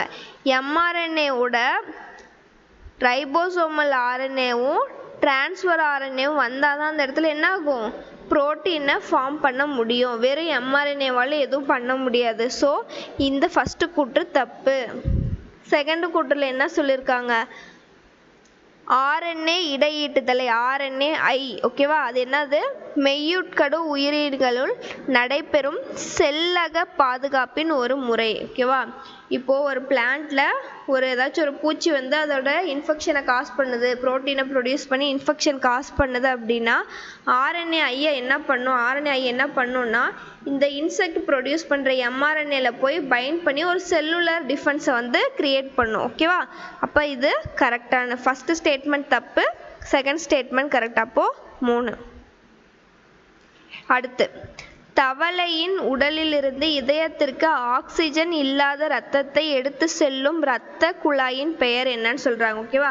டீஆக்சினேட்டட் பிளட்டை தவளைக்கு வந்துட்டு எந்த ஒரு பார்ட் வந்துட்டு கடத்திட்டு வந்து மறுபடியும் ஆக்சிஜனேட்டாக மாற்றுதுன்னு கேட்டிருக்காங்க. ஓகேவா? நுரையீரல் தமனி இல்லை, நுரையீரல் சிரை கிடையாது, பெருஞ்சிரை, அதை வீணா கவா அப்படின்னு சொல்லுவாங்க. அதுதான் வந்து டீஆக்சினேட்டட் பிளட்டில் வந்து கலெக்ட் பண்ணி வரும், சைனஸ் வினோசஸில் ஸ்டோர் பண்ணி வச்சு எல்லாத்துக்கும் அனுப்பும். ஓகேவா? அப்போ பெருஞ்சிரை தான் கரெக்டான ஆன்சர். அடுத்து, ஆர்என்ஏ உலகில் உயிர் வாழ்க்கை செயல்முறைகளை செய்வதற்கான உருவான முதல் மரபணு பொருள் ஆர்என்ஏ அப்படின்றத சொல்கிறாங்க. ஓகேவா? ஃபஸ்ட்டு ஒரு ஜெனட்டிக் மெட்டீரியல் என்ன, அது ஆர்என்ஏ தான் அப்படின்றத சொல்கிறாங்க. ஓகேவா? ஆனால் ஆர்என்ஏ மரபு பொருளாக செயல்படுவது மட்டுமல்லாமல் சிலதில் வினையூக்கியாகவும். ஓகேவா? மரபு பொருள்னா இப்போ வைரஸுக்கெலாம் என்ன, அது ஆர்என்ஏ தான் ஜெனட்டிக் மெட்டீரியலாக ப்ரெசென்ட் ஆகிருக்கும். அது மட்டும் இல்லாமல் சிலதில் வினையூக்கியாகவும் செயல்படுதுன்னு சொல்கிறாங்க. இப்போ வந்து இந்த எம்ஆர்என்ஏலேருந்து டிரான்ஸ்லேஷன் ப்ராசஸ்க்கு அது வந்து என்ன ஆகுது, ஒரு வினையூக்கியாகவும் ப்ரெசென்ட் ஆகிருக்கு அப்படின்னு சொல்கிறாங்க. இது கரெக்டு. ஓகே. அடுத்து, டிஎன்ஏ வந்துட்டு ஆர்என்ஏலேருந்து தோன்றியதுன்னு சொல்கிறாங்க. ஓகேவா? அது மட்டும் இல்லாமல் இதில் என்ன சொல்லியிருக்காங்க, ஆர்என்ஏ நிலையானது இல்லை, ஆனால் அதுவே என்னது, டிஎன்ஏ நிலையானது. எப்படி அப்படின்னா அது இரட்டை இலை மிகவும் ஒன்றுடன் ஒன்று எதிரிணையாக பொருந்தி அமைந்துள்ளது. அதனால் என்ன ஆகுது, அது வந்து ரொம்ப நிலையானதாக இருக்குது. அதுக்கப்புறம் பழுது பார்க்கும் ஆற்றல் இருக்கனால அது ஏதாச்சும் மாற்றங்கள் வந்துருச்சு அப்படின்னா, எவால்யூஷன் ஏதாச்சும் வந்து அதை டிஸ்டர்ப் பண்ணுச்சுன்னா அதை எளிதாக சரிப்படுத்திக்க முடியும் அப்படின்ற சொல்ல. ரெண்டுமே வந்து கரெக்டான ஒரு கூற்று தான். அப்போது 4. அடுத்து, பின்வருவனவற்றுள் எவை வெளிவாழிட சூழல் பாதுகாப்பிற்கு எடுத்துக்காட்டாகும்? வெளிவாழினா இப்போ ஒரு உயிரினம் இங்கே அழிய போகுது அப்படின்னா அதை பாதுகாத்து வேறு இடத்துக்கு எடுத்துகிட்டு போய் அதுக்கு தேவையானதெல்லாம் கொடுத்து நல்லா வாழ்கிறதுக்கு, அதை இனப்பெருக்கம் பண்ணி அதை நார்மல் ஆகிறதுக்கு ஹெல்ப் பண்ணுறதா என்னது, வெளிவாழிட சூழல் பாதுகாப்புன்னு சொல்கிறாங்க. ஒரு பிளான்ட்டோ இல்லை அனிமலோ இந்த இடத்துல இது ஏங்கிறது அழிய போகுது அப்படின்னா எதனால அழிய போகுதுன்னு கண்டுபிடிச்சி அதை வேற ஒரு இடத்துக்கு கொண்டு போய் அதுக்கு என்னென்னலாம் தேவையோ அது எல்லாமே கொடுத்து பார்த்துக்கிறது தான் வந்து வெளிவாழிட சூழல் பாதுகாப்புன்னு சொல்கிறது. இதில் எதுன்னு கேட்டிருக்காங்க. ஓகேவா? வனவிலங்கு சரணாலயம் அப்படிங்கிறது என்னன்னா, இப்போ ஒரு இடத்துல வனவிலங்குகள்லாம் நிறையா இருக்குன்னா அந்த இடத்துல அதை அப்படியே வந்து பாதுகாத்து அதை சுற்றி வேலி போட்டு வெளியில் யாரும் அதை கொல்லாத மாதிரி, இல்லை இது வெளியில் போய் சாப்பாடு கஷ்டப்படாத மாதிரி அந்த இடத்த சரௌண்ட் பண்ணி பாதுகாப்பு கொடுக்கறது தான் என்னது, வனவிலங்கு சரணாலயம்னு சொல்கிறது. அதுக்கு பாதுகாக்கப்பட்ட பகுதி அப்படின்னா, இப்போ இந்த இடத்துல ஒரு டைனோசரஸ் இருக்குது, ஏதோ ஒரு அனிமல் வந்து அழியக்கூடிய நிலையில் இருக்குது அப்படின்னா அந்த இடத்த மட்டும் அதை கவர் பண்ணி வாழ வைக்கிறது தான் என்னது, பாதுகாக்கப்பட்ட பகுதி அப்படின்னு சொல்கிறது. தேசிய பூங்கா அப்படி இருக்கிற இடத்துலையே வந்து ஒரு பூங்கா கட்டி அதை நல்லா பார்த்துக்கிறது. ஆனால் விலங்கியல் மற்றும் தாவரியல் பூங்கா அப்படின்னா ஏதோ ஒரு அழிய போகிறது இருக்கும், அதை எடுத்துகிட்டு வந்து ஸ்டோர் பண்ணி ஒரு பூங்காவாக வந்து இன்னொரு இடத்துக்கு கொண்டு போய் இது பார்த்துக்கிறாங்க பார்த்தீங்களா, அதுதான் வெளிவாழிட சூழல் பாதுகாப்புன்னு சொல்கிறது. அதுக்கு எக்ஸாம்பிள் என்னென்னா வாழ்வியல் ஜூஸு, அப்புறம் பொட்டானிக்கல் கார்டன்ஸு. அடுத்து கீழ்கண்ட நொதிகளில் எவை ஹீமை ப்ரோஸ்தட்டிக் தொகுதியாக கொண்டுள்ளது அப்படின்னு கேட்டிருக்காங்க. ஓகேவா, ஹீம் வந்து எதுக்கு வந்து ஹெல்ப் பண்ணுதுன்னு சொல்லியிருக்காங்க. ஓகேவா, கார்போனிக் ஆன்ஹைட்ரேஸ் அதுக்கு வந்து ஹீம் வந்து தேவையான்னு கேட்டிருக்காங்க. இல்லை. சக்சினேட் டீஹைட்ரோஜினேஸ் வந்து சிட்ரிக் ஆசிடில் சைக்கிள் வந்து இருக்கும், அதில் எஃப்ஏடி தான் வந்து அது எதுக்கு, அதுக்கு ப்ராஸ்தட்டிக் குரூப்பு. கேட்டலேஸுக்கு தான் வந்து என்ன தேவை, ஹீம் வந்து தேவை. எதனால அதுக்கு ஹீம் தேவை அப்படின்னா அதில் இருக்க அயன் இருந்தால் மட்டும்தான் அதனால் என்ன பண்ண முடியும், ஹைட்ரஜன் பெராக்சைடை கேட்டலிஸ்ட் பிரேக் பண்ணி H2O O2ஆகவும் அதை செப்பரேட் பண்ண முடியும். அப்போ கேட்டலேஸுக்கு தான் வந்து ஹீம் தேவை. எதுக்காகனா அதில் இருக்க அயன் வந்து அதுக்கு தேவை. அடுத்து டெரிடோஃபைட்ஸோட வாழ்க்கை சூழல் கொடுத்துருக்காங்க, அதை வந்து நம்ம வரிசைப்படுத்தி என்ன ஆப்ஷன்னு கண்டுபிடிக்கணும். ஓகேவா, ஃபஸ்ட்டு என்ன ஆகணும், எந்த ஒரு செல்னாலும் வந்து அது மைக்ரோஸ்போர் மதர் செல்லேருந்து அது செல் டிவிஷன் நடக்கணும், மியாசிஸ் நடக்கணும். அப்போது ஃபஸ்ட்டு வந்து ஸ்போர் தாய் செல்களில் குண்டல் பகுப்பு நடந்துக்கணும். ஓகேவா, அதுதான் ஃபஸ்ட்டு. நெக்ஸ்ட் என்ன, ப்ரோதேலஸ் நிலை தான் செகண்டு. தேர்ட் என்ன, கேமிட்டாக உடலத்தில் ஆர்கிகோனியங்கள் மற்றும் ஆந்த்ரோகோனியம் தோன்றல். ஓகேவா, மேல் ஆர்கன் ஃபீமேல் கேமெட்டோஃபைட்ஸ் வந்து ஃபார்ம் ஆகணும். இப்போ எல்லாமே வந்து என்ன ஆச்சு, மியாசிஸ் நடந்துருச்சு, அது வந்து மேல் கேமெட் ப்ரொடியூஸ் பண்ணால் மேல் கேமெட் ஃபார்ம் ஆகணும், ஃபீமேல்னா ஃபீமேல் கேமெட்டை அது ஃபார்ம் பண்ணணும். இது வந்து தேர்டு. அடுத்தது இப்போது மேல் ஆர்கன் என்ன, அது ஃபீமேல் ஆர்கனை ரீச் பண்ண, அதுதான் வந்து ஃபோர்த்தாக இருக்கணும். ஓகேவா, நீர் மூலமாக ஆந்த்ரோசோய்ட்கள் ஆர்கிகோனியத்திற்கு மாற்றப்படுவது. ஓகேவா, அடுத்து லாஸ்ட் என்ன ஆகணும், இப்போ ரெண்டுமே சேர்ந்து ஃபர்டிலைசேஷன் நடக்கணும், அதுதான் வந்து லாஸ்ட். அப்போ ஆப்ஷன் 4. அடுத்து கீழ்கண்ட உயிரினங்களில் எவை நைட்ரஜனை நிலைநிறுத்த இயலாது அப்படின்னு கேட்டிருக்காங்க. ஓகேவா, இதில் ஃபஸ்ட்டு அசட்டோபாக்டர் அப்படிங்கிறது ஃப்ரீ லிவிங்காக வந்து மண்ணில் இருந்து நைட்ரஜனை ஃபிக்ஸ் பண்ணி குடிக்கிறது. ஓகேவா, ஆஸ்லட்டோரியா, அனபீனா, நாஸ்டாக் இது எல்லாமே என்னது, ஒன்று அந்த பிளான்ட்டுக்குள்ளாரையே போயிட்டு நைட்ரஜனை ஃபிக்ஸ் பண்ணி கொடுக்கும், இல்லைன்னா அந்த பிளான்ட்டுக்கு வெளியில் மண்ணில் நைட்ரஜனை ஃபிக்ஸ் பண்ணி வச்சிரும், அந்த மண்ணிலேருந்து பிளான்ட் வந்து நியூட்ரியனை அப்சர்வ் பண்ணி எடுத்துக்கும். ஆனால் வால்வாக்ஸ்னால் மட்டும்தான் என்ன பண்ண முடியாது, நைட்ரஜனை ஃபிக்ஸ் பண்ணி கொடுக்க முடியாது. அப்போது டி மட்டும்.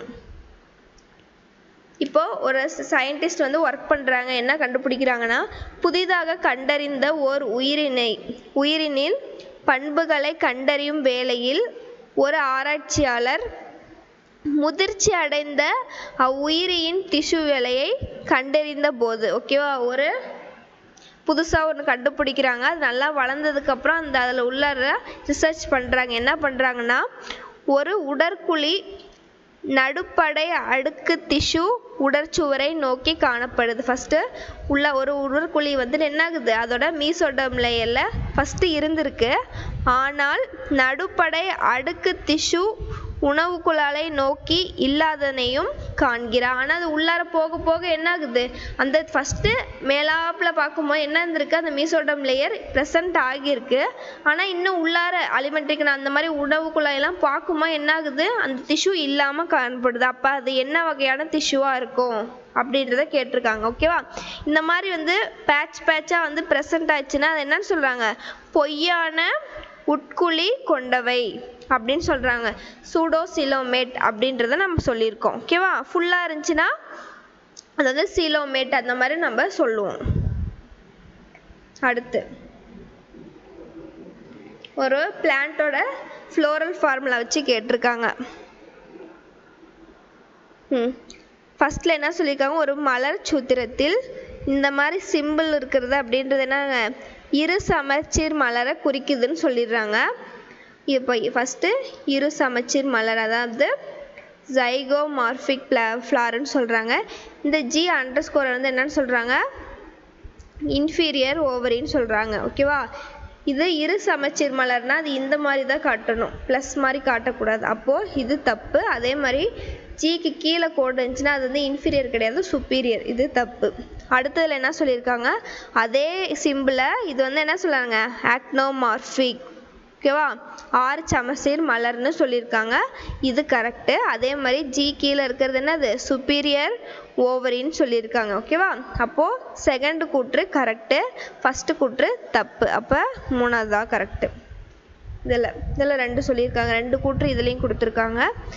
சூரிய ஆற்றலானது ஒரு சுழற் மண்டலத்தின் முதன்மையான ஆற்றல் ஆதாரமாக. ஓகேவா? அப்போ சூரியத்திலேருந்து வர்றது தான் வந்து என்னது, முதன்மையான ஆற்றல். கரெக்டு. இது வந்து பிரைமரி சோர்ஸ் ஆஃப் எனர்ஜி. அடுத்தது என்ன சொல்லியிருக்காங்கன்னா, ஒரு சூழல் மண்டலத்தின் ஒளிச்சேர்க்கையின் போது நிகழும் கரிம பொருட்களின் உற்பத்தி விகிதம் நிகர முதல் நிலை உற்பத்தி திறன் என்பிபி அப்படின்றத கொடுத்துருக்காங்க. ஆனால் இந்த கரிம பொருள் வந்து இது ஃபோட்டோசிந்தசிஸ்க்கு அப்புறம் வந்துட்டு ப்ரொடியூஸ் ஆகிற பொருள்லாம் என்னது, ஜிபிபி. இங்கே என்பிபின்னு கொடுத்துருக்காங்க. இது தவறான ஸ்டேட்மெண்ட். அப்போது 2வது ஆப்ஷன் தான் கரெக்டு. அடுத்து கொடுத்துருக்க நெஃப்ரானோட டிஸ்டல் அண்ட் ப்ராக்சிமல் கன்வாக்லேட் டியூபியூல்ஸில் எது வந்து கரெக்டுன்னு கொடுத்துருக்காங்க. சரியா? இங்கே பாருங்கள், வேஸ்ட்னால் என்னதுன்னா யூரின் கிரியேஷனில் அமோனியா, அந்த K+ அயன், H+ அயன் இது எல்லாமே வந்து என்னது, செக்ரீஷன் யூரின் ஃபார்மேஷனுக்கு போகணும். ஆனால் வந்து எக்ஸஸாக இருக்க வாட்டர், சோடியம் குளோரைட், பைகார்பனேட்ஸ் எல்லாமே வந்துட்டு ரீஅப்சார்ப் ஆகிக்கணும். ஓகேவா? அதுதான் வந்து ஸ்டேட்மெண்ட். இதில் பாருங்கள், பைகார்பனேட், NaCl, H2O இந்த மாதிரி மேலே அம்புக்குறி போட்டு இருந்துச்சுன்னா உடம்புக்கு திருப்பி ரீஅப்சார்ப் பண்ணிக்குது. ஏன்னா டோட்டலாக ஃபில்டர் ஆகிற எல்லா வாட்டரும் போச்சு அப்படின்னா ஒரு நாளைக்கு 150 லிட்டர் நம்மளால யூரினை எக்ஸ்க்ரீட் பண்ண முடியாது ஒரு ஹியூமனால். ஸோ அதெல்லாம் ரீஅப்சார்ப் ஆகுது. NaCl, H2O, பைகார்பனேட் இது 3மே வந்து ரீஅப்சார்ப் ஆகிக்குது. Waste ammonia, H+, K+ ions மட்டும் என்ன ஆகுது, செக்ரீஷன் யூரின் ஃபார்மேஷனுக்கு போகுது. ஓகேவா? இது கரெக்டு. ஆனால் அதிலே செகண்ட் இமேஜில் பாருங்கள், NaClலும் இங்கே செக்ரீஷனுக்கு போகிற மாதிரி வந்து கொடுத்துருக்காங்க. NaCl செக்ரீஷனில் போகாது. நெக்ஸ்ட்டு வாட்டருமே வந்துட்டு என்னது, நிறையா வாட்டருமே அப்சர்வ் ஆகாமல் செக்ரீஷனுக்கு போகுது. இதுவுமே தப்பு. இதுலேயும் வாட்டர் அப்சர்வ் ஆகிற மாதிரி கொடுத்துருக்காங்க. இதுவும் தப்பு. அப்போது ஃபஸ்ட் ஆப்ஷன் தான் ரைட்டு.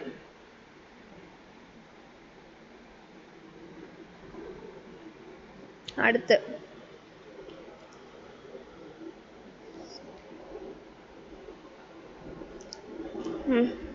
ஸ்ட்ரெப்டோகாக்கல் பாக்டீரியாவில் உற்பத்தி செய்யப்படும் ஸ்ட்ரெப்டோகைனேஸ். ஓகேவா? ஸ்ட்ரெப்டோகைனேஸ் நொதி எதற்கு பயன்படுகிறது? ஓகே, எதுக்காக இது ஸ்ட்ரெப்டோகைனேஸ் யூஸ் பண்ணுறாங்க? ஓகேவா? எத்தனாலுக்கு என்சைம் தேவை கிடையாது, ஈஸ்ட் இருந்தால் போதும். ஈரல் சம்பந்தப்பட்ட நோயை குணப்படுத்த அதுக்கு வந்து ஸ்ட்ரெப்டோகைனேஸ் தேவையில்லை. இரத்த குழாயில் உள்ள அடைப்புகளை நீக்குவதற்கு. ஓகேவா? பிளட் கிளாட் ஏதாச்சும் இருந்துச்சு, இந்த வெயின்ஸில் ஏதாச்சும் கிளாட் இருந்துச்சுன்னா நம்ம ஸ்ட்ரெப்டோகைனேஸ் கொடுத்தோம்னா அது என்ன ஆயிரும், அதை டீக்ரேட் பண்ணி அந்த கிளாட்டை ரிமூவ் பண்ணிடும், ரத்த உறைதலை சீராக்கிடும். ஓகேவா? அதனால தான் இது என்னன்னு சொல்லுவாங்க, கிளாட் பஸ்டர்னு சொல்லுவாங்க. சரியா? தயிர் உற்பத்திக்கு இதோட என்சைம் தேவையில்லை, லாக்டோபேசிலஸ் மட்டும் இருந்தால் போதும். அப்போது 3 தான் கரெக்ட். ரத்த உறைதலை சரி செய்கிறது அதோட வேலை. அது அடுத்தது, இதயத்தின் இதய செயல்கள் கீழுள்ள எவைகளால் ஒழுங்குபடுத்தப்படுகிறதுன்னு கேட்டிருக்காங்க. சரியா? இப்போ ஒரு ஹார்ட் வந்து நல்லா ஃபங்க்ஷன் ஆகணும்னா இப்போது அதுக்கு என்னென்னலாம் தேவை? ஓகேவா? ஃபஸ்ட்டு கணு டிஷ்யூ, சைனோவியல் நோடு, அந்த மாதிரி நோடு இருக்கும். அந்த நோடு வந்து ஆக்டிவேட் ஆகிறதுனால தான் அந்த ஹார்ட் பீட் ரேஞ்ச் வந்து கரெக்டாக இருக்குன்னு நம்ம பார்த்துருக்கோம். இது கரெக்டு. தண்டுவடத்தில் உள்ள சிறப்பு நரம்பு மையம், ஹைப்போதலாமஸில் அந்த இருக்க ரீஜன் வந்துட்டு நம்ம பிரெயினில் இருக்க மிடுலா ஆப்லங்கேட்டாலேருந்து அந்த சிக்னல் ஏதாச்சும் வந்து ஹார்ட் பீட் ரேஞ்சில் ஏதாச்சும் மாறிடுச்சு அப்படின்னா அது வந்துட்டு நம்ம பிரெயின் ரெக்கக்னைஸ் பண்ணி அதுக்கு நம்மளுக்கு சிக்னல் கொடுக்கும். இதுவும் கரெக்டு. அட்ரினல் மிடுலரி ஹார்மோன்ஸ், ஓகேவா? ஃபைட் அண்ட் ஃப்ரைட் ஹார்மோன்ஸ் நம்ம பார்த்துருப்போம். அதனால் என்ன ஆகும், நம்ம பயப்படும் போது ஹார்ட் பீட்டோட இன்ஃப்ளூயன்ஸ் அந்த இடத்துல இருக்கும் அப்படின்றத பார்த்துருக்கோம். மிடுலரி கார்டிகல் ஹார்மோன்ஸ்னால் என்னது? கார்டிகல்ஸ் அந்த குளுக்கோஸ் அந்த மாதிரி தான் நம்ம பார்த்துருப்போம். இது வந்து ஹார்ட்டில் வந்து இன்ஃப்ளூயன்ஸ் பண்ணாது. ஸோ ஏபிசி தான். ஓகேவா? அப்போ 4th ஆப்ஷன். அடுத்து அசர்ஷன் அண்ட் ரீசன் கொடுத்துருக்காங்க. ஃபஸ்ட்டு உறுதி கூற்று என்ன சொல்லியிருக்காங்கன்னா, ஒரு கருவுறா ஆஞ்சியோஸ்போம் கருப்பையானது முதிர்வுற்ற நிலையில், ஓகேவா? இப்போ வந்து என்னது, ஒரு ஃபெர்டிலைஸ் ஆகாத ஒரு எக் அப்பரேட்டஸ் இருக்குது. அது என்னென்ன இருக்கும் அப்படின்னா முதிர்வுற்ற நிலையில் கருப்பை, ஓகேவா? ஆஞ்சியோஸ்போமில் கருப்பை வந்து நல்லா டெவலப்பான ஸ்டேஜில் 8 உட்கரு மற்றும் 7 செல்கள் இருக்குன்னு சொல்கிறாங்க. கரெக்ட். இப்போ தான் வந்து இதான் வந்து அன்ஃபர்டிலைஸ்டு ஆஞ்சியோஸ்போம் கருப்பை அப்படின்னா என்னென்னா அதில் 1, 2, 3 ஆன்டிபோடால் மைக்ரோபயலா ரீஜனில் 3 செல்ஸ் ஃபார்ம் ஆகிருக்கும். அந்த 3லேயே என்ன இருக்கும், ஒவ்வொரு நியூக்ளியஸ் ப்ரெசண்ட் ஆகிருக்கும். சென்டரில் ஃபுல்லாக சேர்த்து ஒரே செல்லாக இருக்கும். அதில் 2 நியூக்ளியஸ் இருக்குன்னு சொல்கிறாங்க. இதை தான் வந்து 8 நியூக்ளியஸ் 7 செல் ஸ்டேஜ்னு சொல்கிறாங்க. இது கரெக்டு. முட்டை சாதனம் எக் அப்பரேட்டஸ்ன்றதுல 2 துருவ உட்கருக்கள் இருக்குன்னு சொல்கிறாங்க. ஓகேவா? இது வந்து சென்ட்ரல் ரீஜனில் தான் இருக்கும். எக் அப்பரேட்டஸில் ஒரு எக்கு 2 சினர்ஜிட்ஸ் தான் வந்து ப்ரெசண்ட் ஆகிருக்கும். அங்கே வந்துட்டு என்னது, போலார் பாடி துருவ உட்கருக்கள் இருக்காது. அப்போது செகண்ட் ஸ்டேட்மெண்ட் தப்பு. ஓகேவா? அப்போது ஏ என்பது சரியானது, ஆனால் 6 தவறு. அடுத்து ஒருவித்தலை அதாவது மோனோகாட் தாவர தண்டின் உள்ளமைப்பு குறித்து கொடுக்கப்பட்டுள்ள தவறான கூற்று. இதில் மோனோகாட்டோட ஸ்டெம்மை பற்றி கரெக்டாக எல்லாமே கொடுத்துருக்காங்க. அதில் எது தப்புன்றதை கேட்டிருக்காங்க. ஓகேவா?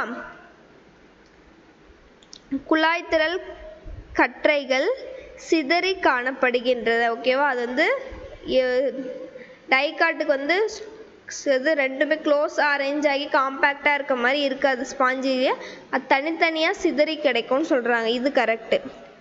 குழாய்த்திரள் கற்றைகள் ஒருங்கிணைத்தவை மற்றும் மூடியவை, கன்ஜாயின்ட் க்ளோஸ்ட். ஓகே, சைலம் இருக்கும். இதில் என்னது, கேம்பியம் இருக்காது. ஸோ இதுவும் கரெக்டு. அடுத்து பட்டய திசு பஞ்சியம் காணப்படுவதில்லை. ஓகே, இதுவும் கரெக்டு. புறக்கீழ் தோலானது பஞ்சியம் செல்களானது. இது வந்து பேரன் கைமாவில் ஸ்க்ளீரன் கைமாவால் வந்து மேடானதான் என்னது, புறக்கீழ் தோல்னு சொல்கிறது. ஆனால் இங்கே பஞ்சியம் செல்களானதுன்னு சொல்லியிருக்காங்க. இதுதான் வந்து தப்பு. அப்போது எது தப்புனா 4th one தான் தப்பு. மீதி எல்லாமே கரெக்டான ஸ்டேட்மெண்ட். எது, மோனோகாட்டிலிடனுக்கு. அடுத்து உறுதி கூட்டல் என்ன சொல்லியிருக்காங்க, காற்று மற்றும் நீர் மூலம் மகரந்த சேர்க்கையில் ஈடுபடும் மலர்கள் மிகவும் வண்ணமயமாக இருப்பதில்லை மற்றும் அவைகள் பூந்தேனை உற்பத்தி செய்யறதில்ல. இந்த மாதிரி வாட்டர்னாலேயோ விண்டுனாலேயோ ஒரு பிளான்ட் வந்து பாலினேஷன் ஆகுது அப்படின்னா அதனால கலர்ஃபுல்லான ஃப்ளாரையும் ப்ரொடியூஸ் பண்ண முடியாது. அந்த ஃப்ளாரில் தேனும் வந்து செக்ரேட் ஆகாது, நெக்டார்ஸும் செக்ரேட் ஆகாதுன்னு சொல்லியிருக்காங்க. First statement. ஓகே, இது கரெக்டு.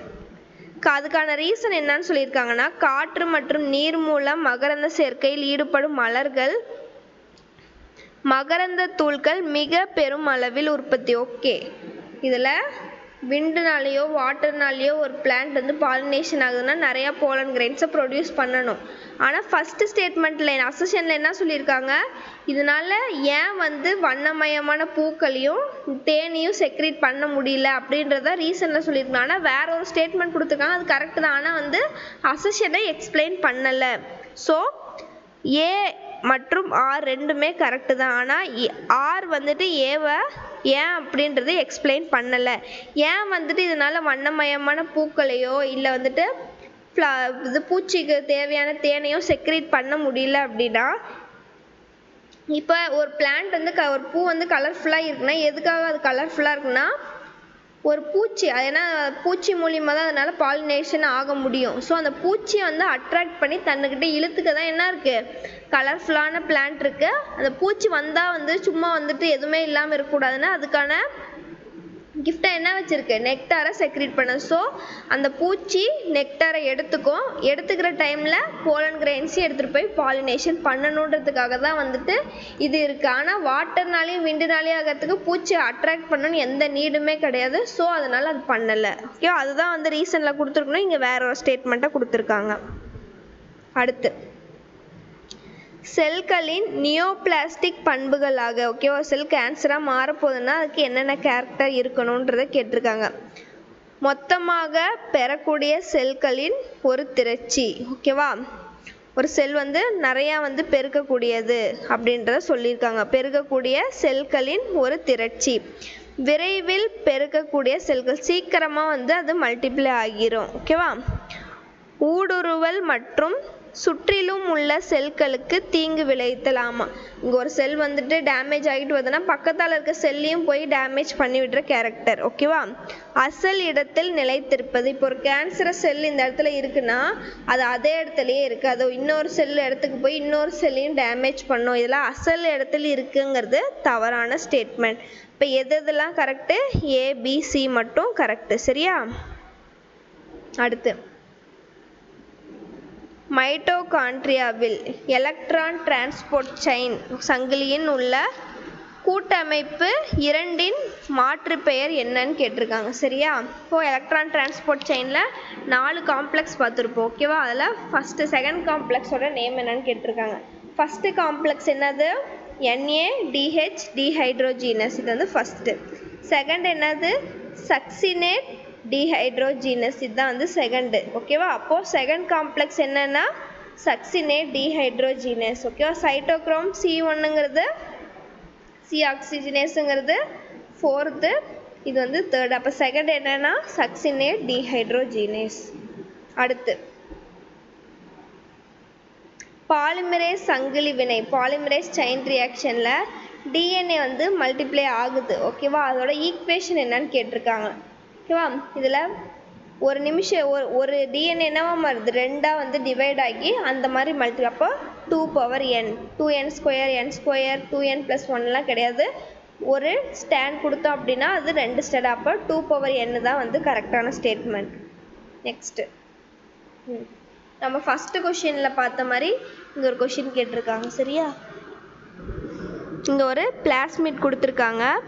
மேற்கொண்ட பிளாஸ்மிடில் அயல் DNA ஃபாரின் DNAவை எக்கோ R1, ஓகேவா, அந்த இடத்துல வந்து ஆட் பண்ணுறாங்க. ஓகேவா, அப்படி ஆட் பண்ணிட்டாங்கன்னா எதை வச்சு அதை செலக்ட் பண்ணுவாங்கன்னு கேட்டிருக்காங்க. சரியா, இப்போது எக்கோ R1 அப்படின்ற இடத்துல என்ன இருக்குது, பீட்டா கேலக்டிடோசிடேஸ்க்கான ஜீன் வந்து ப்ரெசென்ட் ஆகிருக்கு, அதாவது லாக்இசட் ஜீன் ப்ரெசென்ட் ஆகிருக்கு.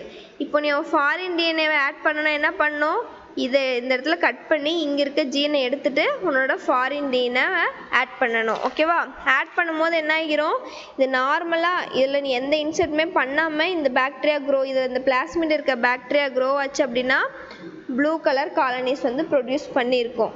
அதுவே நீ என்ன பண்ணிட்ட, இந்த இடத்துல இருக்கிறத எக்கோ R1 எடுக்கிறதுனால இங்கே இருக்க ஜீனை வந்து ரிமூவ் பண்ணிட்டு தான் உன்னோட ஃபாரின் ஜீனை ஆட் பண்ணியிருக்க. ஸோ அதனால் என்ன பண்ண முடியாது, ப்ளூ கலர் காலனிஸ் ப்ரொடியூஸ் பண்ண முடியாது. இதை என்ன பண்ணும், ஒயிட் கலர் காலனிஸ் ப்ரொடியூஸ் பண்ணோம். அப்போது வெள்ளை கலரில் அந்த காலனி இருந்துச்சு அப்படின்னா அதை வந்து என்ன கண்டுபிடிச்சிக்கலாம், மறுசேர்க்கை அடைஞ்ச DNA பிளாஸ்மிட் அப்படின்றத கண்டுபிடிச்சிருக்கலாம். சரியா, இதோட பயாலஜி கொஷின் டிஸ்கஷன் முடிஞ்சு. நெக்ஸ்ட்டு கிளாஸ் அப்போ கிளாஸ் எப்படி நடக்குதுன்றதை பார்க்கலாம். அப்பயும் நிறைய கொஷின்ஸ் பார்க்கலாம், நிறைய எக்ஸாம்பிள்ஸ் பார்க்கலாம். கொஷின்ஸ் வந்து இந்த மாதிரி தான் இருக்கும். இதே வேலை தான் வந்து உங்களுக்கு கொஷின் பேப்பரும் இருக்கும். டீச்சிங் அப்ரோச்சும் இப்படி தான் இருக்கும். ஓகேவா? தேங்க்யூ.